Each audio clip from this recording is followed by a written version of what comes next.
Baik, puji Tuhan, selamat siang Ibu Bapak, Saudara semuanya. Apa kabar hari ini?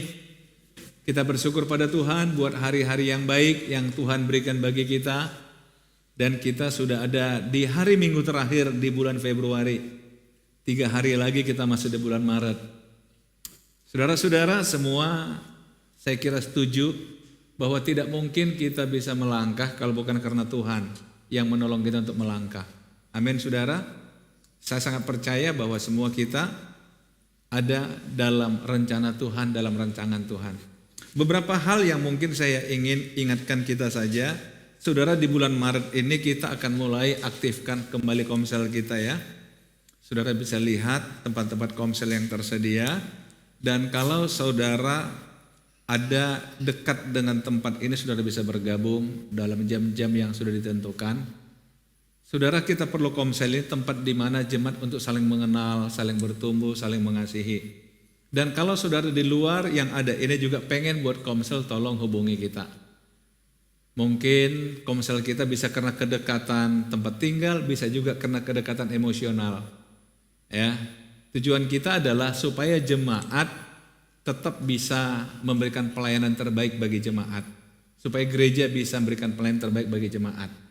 Ya, itu saja barangkali. Nah, kemudian mau ada ibadah wanita di gereja ini itu akan dimulai pada hari Selasa 7 Maret jam 17. Halo para wanita, boleh hadir ya. Jadi mungkin nanti sekretariat coba dikomunikasikan lagi karena ini baru pertama kali yang mau kita lakukan buat wanita-wanita yang luar biasa. Mungkin itu saja pengumuman tambahan bagi kita. Saudara-saudara, dalam hidup ini tentu ada hal-hal yang kadang-kadang kita susah pahami. Saudara tahu arti sahabat? Ada orang mengatakan begini, bertemanlah dengan sebanyak mungkin orang, tapi bersahabatlah hanya dengan sedikit orang. Kalau berteman katanya tidak diharuskan membuat komitmen. Tapi dengan sahabat harus buat komitmen. Sahabat adalah orang yang kita percaya. Sahabat adalah yang kita harapkan bisa bersama dengan kita bahkan dalam kesulitan kita. Sahabat adalah orang yang mengerti kita, yang tidak akan mungkin menjerumuskan kita. Itu katanya arti sahabat. Sahabat adalah orang yang selalu siap sedia ketika kita membutuhkan dia. Satu contoh dalam Alkitab, Yesus pernah mengatakan ada seorang sahabat, tengah malam dia datang ke rumah sahabatnya dan mengetuk pintu rumah sahabatnya dengan mengatakan, "Hei sahabat, bukakanlah pintu bagiku, berilah sedikit roti, karena aku punya sahabat yang datang tengah malam dan aku tidak punya apa-apa." Dia ganggu sahabatnya dan Yesus mengatakan, walaupun dengan berat hati, tapi sahabatnya tetap buka juga. Kenapa? Yang datang itu sahabatnya. Itulah arti sahabat. Dia tidak merasa terganggu walaupun sebenarnya terganggu. Jadi begitu kuatnya arti sahabat yang membuat komitmen. Tapi hari ini saudara, saya ingin ajak kita belajar satu kisah dalam Alkitab yang disampaikan Yesus antara sahabat dan mamon. Mamon ini satu gambaran atau satu istilah yang digunakan Yesus untuk materi. Bisa uang, bisa materi apapun. Itu mamon. Sahabat dan mamon. Mari kita belajar dari Lukas pasal 16. Lukas pasal 16 Yesus mengatakan, sebab anak-anak dunia ini lebih cerdik daripada sesamanya, daripada anak-anak terang. Dalam Lukas 16 ayat 8, sebab anak-anak dunia ini lebih cerdik terhadap sesamanya daripada anak-anak terang. Saudara perhatikan di sini ada anak-anak dunia, ada anak-anak terang. Istilah anak-anak dunia digunakan Yesus adalah bagi orang yang tidak percaya Tuhan. Tapi istilah anak-anak terang digunakan Yesus di sini bagi orang yang percaya pada Tuhan. Tetapi yang aneh Yesus katakan, kenapa orang-orang yang tidak percaya Tuhan lebih cerdik terhadap sesamanya daripada orang-orang yang mengaku anak-anak Tuhan. Saudara, ini dalam hubungan antara sesama. Kenapa lebih cerdik? Dalam Alkitab seringkali istilah cerdik ini digunakan Yesus, bahwa sesungguhnya hidup ini harus cerdik. Yesus pernah berkata begini, hendaklah kamu cerdik seperti ular, tetapi tulus seperti merpati. Cerdik boleh, tetapi tulus. Cerdik itu bicara strategi, tapi tulus itu bicara motivasi. Kecerdikan diperlukan, tapi bagi anak Tuhan harus diimbangi dengan ketulusan. Motifnya tulus. Harusnya ini yang membedakan. Tapi kenapa Yesus katakan bahwa anak-anak dunia lebih cerdik daripada anak-anak terang? Saudara coba lihat, sebelum kita masuk kepada Lukas pasal 16 ini, kecerdikan ini digunakan oleh iblis pertama kali di Taman Eden. Yesus katakan cerdik seperti ular. Ya, ular dikenal cerdik, satu istilah dalam Alkitab, karena memang di Taman Eden ularlah yang dipakai oleh iblis untuk memperdaya Hawa. Saudara tahu, cara ular bicara itu lembut sekali. Dia hanya katakan, hei Hawa, bukankah Tuhan berfirman, semua pohon dalam taman ini tidak boleh kamu makan? Coba lihat. Hanya dia tambah kata tidak. Padahal sebelumnya Allah berfirman, semua pohon dalam taman boleh kamu makan. Tapi dia sisipin kata tidak. Karena apa?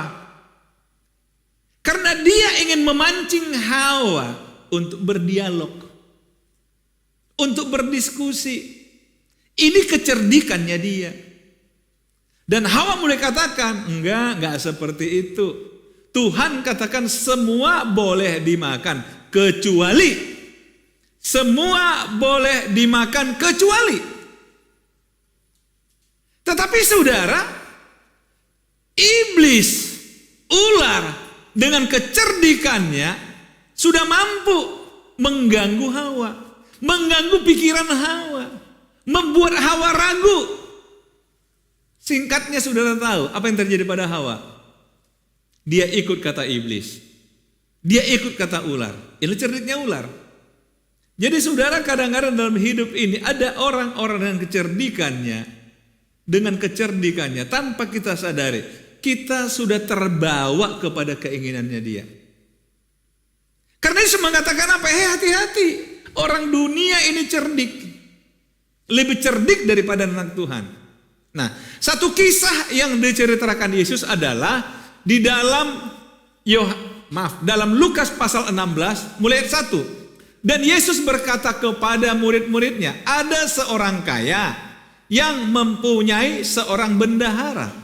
Kepadanya disampaikan tuduhan bahwa bendahara itu menghamburkan miliknya. Saudara, lihat, ada seorang kaya yang mempunyai seorang bendahara. Dalam pikiran saya, kalau saya orang kaya, kalau saya ingin mengangkat bendahara, pastilah orang yang dekat dengan saya. Pastilah orang yang bisa saya percaya. Pastilah orang yang saya yakini tidak akan merugikan saya. Atau dengan kata lain, pastilah dia sahabat saya. Setuju saudara? Tetapi coba saudara lihat, seorang sahabat ini ternyata menggunakan persahabatan itu untuk mendapat kekayaan, untuk mencari keuntungan atau untuk mendapat mamon. Kenapa saya katakan demikian? Lihat, bendahara itu menghamburkan miliknya. Menghamburkan, apakah mungkin dia korupsi? Ataukah dia gunakan keuangan perusahaan untuk kepentingan pribadi, untuk hidup mewah, berfoya-foya dan sebagainya? Yang pasti si pemilik harta, si orang kaya mendapat laporan seperti itu. Akibatnya apa? Lihat, lalu ia memanggil bendahara itu dan berkata kepadanya, apakah yang kudengar tentang engkau? Berilah pertanggungan jawab atas urusanmu, Sebab engkau tidak boleh lagi bekerja sebagai bendahara. Sahabatnya, si pemilik harta, akhirnya buat keputusan bahwa kau nggak boleh lagi bekerja sebagai bendahara. Saya copot jabatanmu sebagai bendahara. Karena apa? Karena engkau ternyata menggunakan persahabatan kita untuk kepentingan pribadimu. Menggunakan kepercayaanku kepadamu untuk kepentingan pribadimu. Saudara-saudara, ternyata yang terjadi hari-hari ini dulu pun sudah terjadi.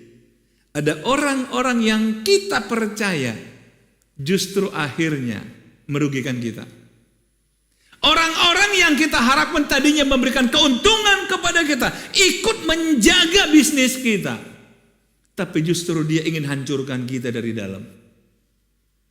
Biasanya yang begini inilah sangat menyakitkan. Kita bisa katakan ternyata engkau musuh dalam selimut. Ternyata engkau menggunting dalam lipatan. Apalagi istilahnya. Ternyata engkau memotong di tikungan. Apalagi saudara punya ide enggak? Orang yang kita percaya, tapi kok begini, kok kau hamburkan milikku? Kok tidak kau bantu aku mengelola bisnisku? Kok engkau merugikan aku? Saudara, kadang-kadang begitu. Orang mengkhianati persahabatan hanya untuk kepentingan pribadi. Orang mengorbankan persahabatan hanya untuk kesenangan sesaat. Sebenarnya persahabatan itu kan harusnya jangka panjang, betul? Untuk menjadi sahabat itu tidak gampang, saudara. Saya pengen tanya saudara, jawab dalam hati aja. Berapa orang sih yang engkau jadikan sahabatmu, yang kepadanya engkau percaya sepenuhnya? Bukan hanya sebagai teman, tapi yang saudara buat komitmen sama dia, dan saudara yakin dia akan menolong engkau ketika engkau dalam kesulitanmu. Tapi ternyata orang yang kita harapkan demikian, kita percayakan sesuatu kepada dia, tapi ternyata dihamburkan kepercayaan kita, dia nanti sakit, saudara. Tapi ini kecerdikan dunia. Kadang-kadang kita nggak siap pertemanan kita dihianati seperti itu. Tapi itu ada, betul? Ada, walaupun nggak banyak, tapi ada di mana-mana. Saudara-saudara, karena orang merasa kedekatan ini kesempatan bagiku untuk mengambil keuntungan. Nah, ini kisah yang diceritakan Yesus, sehingga akhirnya orang itu mengatakan engkau tidak boleh lagi bekerja sebagai bendahara. Mau bagaimana lagi? Persahabatan itu sampai di sini ternyata. Persahabatan itu setipis ini ternyata. Karena kau gunakan kepercayaanku untuk kepentingan pribadimu. Nah, saudara-saudara, di ayat 3, kata bendahara itu dalam hatinya, apakah yang harus aku perbuat? Tuanku memecat aku dari jabatanku sebagai bendahara. Dia mulai putar akal. Mencangkul aku tidak dapat, mengemis aku malu. Mencangkul aku tidak dapat, mengemis aku malu. Artinya apa? Dia tahu berakhir hidup saya. Kalau saya dicopot ini berakhir masa depan saya. Dia mulai mikir. Aku tahu apa yang akan aku perbuat. Supaya, perhatikan, apabila aku dipecat dari jabatanku sebagai bendahara, ada orang yang akan menampung aku di rumah mereka. Artinya begini, kalau aku dipecat dari jabatanku sebagai bendahara, aku punya sahabat baru yang akan menampung aku di rumah mereka. Gak mungkin kita ditampung orang di rumahnya kalau dia bukan sahabat kita. Setuju? Dia mulai putar otak. Ketika dia kehilangan sahabat yang tadinya diperalat sahabatnya untuk mendapatkan mamon, dia sekarang putar otak. Dia putar otak. Dia balik. Apa yang dia lakukan, saudara? Dia mulai menggunakan mamon, jabatan dia, kekuasaan dia, uang yang masih ada di dalam kuasanya untuk mendapatkan sahabat. Dia katakan begini, lalu ia memanggil seorang demi seorang yang berhutang kepada tuannya. Katanya kepada yang pertama, berapakah hutangmu kepada tuanku? Jawab orang itu, 100 tempayan minyak. Lalu katanya kepada orang itu, inilah surat hutangmu, duduklah dan buat surat hutang lain sekarang juga, 50 tempayan. Ini cerdiknya dia. Dia mulai kumpulin orang-orang yang punya hutang, punya tunggakan. Dia kasih diskon. Ada yang 50%, ada yang 20% dikasih diskon. Dia putar strategi. Dia gunakan mamon, jabatan, uang untuk mendapat sahabat. Saudara-saudara, saya tidak tahu filosofi hidup saudara. Apakah saudara termasuk orang yang berani, yang tega korbankan sahabat hanya demi uang, materi, atau saudara rela kehilangan materi demi sahabat? Saudara buang materi untuk persahabatan. Gimana saudara? Ada banyak orang, sorry saya ralat, nggak banyak lah. Ada orang, kalau banyak selalu mayoritas saudara. Ada orang yang kehilangan sahabat hanya gara-gara uang. Kalau bagi saya begini, sahabat itu terlalu mahal untuk dijual, untuk diganti dengan materi. Membangun persahabatan tidak mudah, saudara.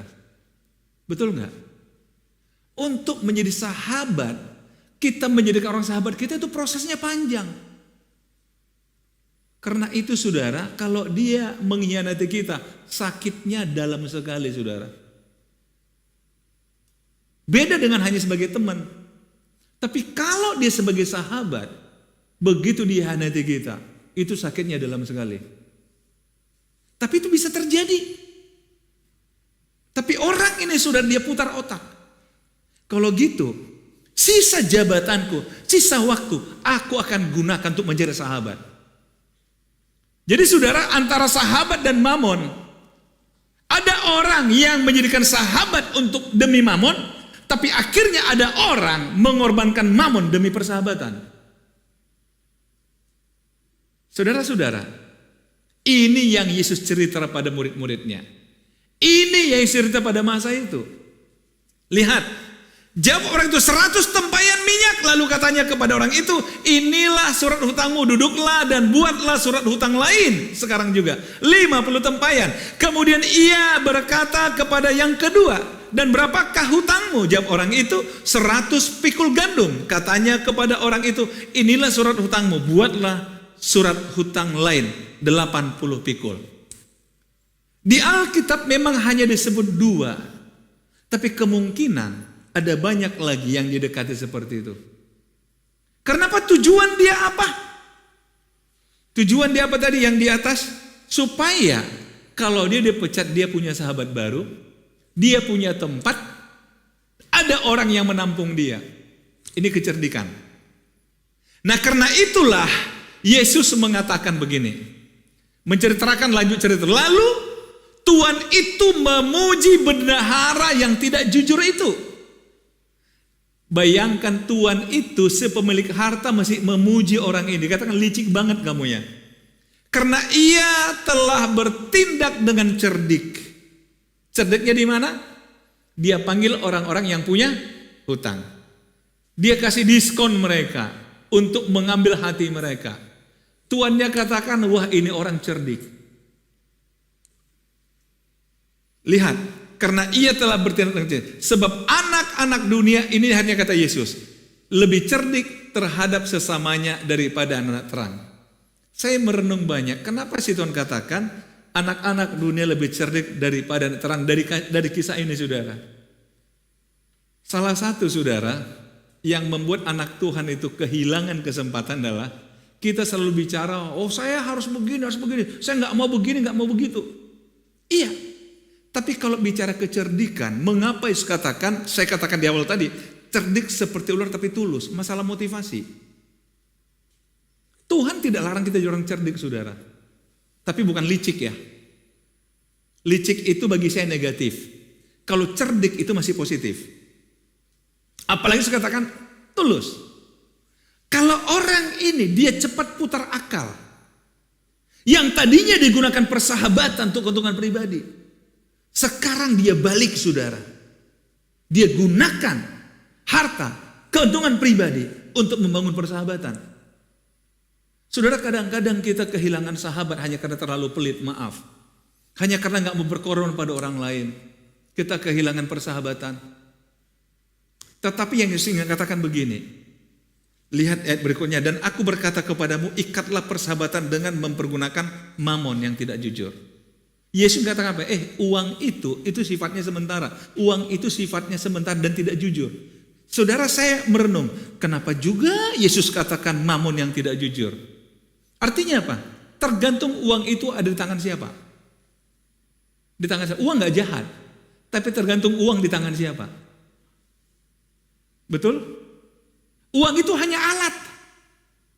Uang hanya alat. Tapi kalau di tangan orang tidak jujur, maka uang jadi tidak jujur. Tapi kalau uang di tangan orang jujur, maka uang jadi jujur. Pertanyaannya, bagaimana saudara dengan uang di tangan saudara? Saudara, memang dalam hidup ini orang selalu mengukur sesuatu dengan uang. Orang katakan kalau engkau ingin tahu orang itu jujur atau tidak, kasih dia uang. Dia jujur atau enggak? Kalau ingin uji karakter orang, uji dengan uang. Karena itu hati-hati dengan uang. Bagi saya pribadi, saudara, kalau kita bermasalah gara-gara uang, wah, bagi saya itu rendah sekali kualitas moralnya kita. Kalau uang jadi persoalan. Karena bagi saya, memang kalau ada uang, kenapa? Kalau enggak ada, kenapa? Bagi saya kalau saya dibohongi orang gara-gara uang, silahkan aja, gak apa-apa. Saya tetap percaya pada dia, bahwa saya percaya dia pembohong. Untuk lain kali. Tapi saya tidak akan mau kehilangan sukacita saya, damai sejahtera saya dengan bertengkar dengan orang itu hanya gara-gara uang. Bagi saya sudah, uang kan hanya alat. Masa saya korban persahabatan gara-gara uang? Gara-gara saya motif uang, masa saya korbankan teman saya? Oh, bagi saya gak mau. Itu prinsip saya, saudara. Jadi tolonglah saudara, jangan uang merusak persahabatan. Jangan. Ikat persahabatan dengan menggunakan uang. Jangan dibalik. Jangan rusak persahabatan gara-gara uang. Amin, saudara. Ayo, kalau Tuhan kasih saudara berkat, gunakan untuk memberkati, itu artinya. Lihat, supaya jika mamon itu tidak dapat menolong lagi, kamu diterima dalam kemah abadi. Saya coba pahami ini dalam dua hal. Tidak dapat menolong lagi, itu bicara masa kita hidup di dunia. Supaya kalau satu ketika uang itu nggak dapat nolong kita, kita masih punya teman yang menolong kita. Tapi yang kedua, kalau kita gunakan dengan baik, Tuhan juga katakan apa? Satu ketika mungkin kau kehilangan sesuatu, tapi engkau punya sesuatu bersifat abadi di sorga. Ternyata ujian hidup ini diuji dengan mamon, saudara. Bagaimana dengan hidup kita? Kalau bagi saya sih, fokus saya adalah Tuhan. Di bumi ini fokusnya sahabat saya. Saya tidak akan korbankan persahabatan saya dengan siapapun, hanya gara-gara materi. Tapi saya justru ingin membangun persahabatan melalui materi yang saya miliki. Amin, saudara. Saudara mungkin orang yang pernah dikecewakan oleh sahabat saudara, gak apa-apa, biar aja. Biar aja. Tetapi yang penting saudara tidak akan mengecewakan sahabat saudara yang memberikan kepercayaan kepada saudara. Hargailah kepercayaan itu. Hargailah setiap tanggung jawab yang diberikan sahabat saudara. Jaga persahabatan itu lebih daripada materi. Amin. Sekali lagi, jangan jual persahabatan hanya gara-gara materi, berapapun itu. Tuhan Yesus memberkati kita.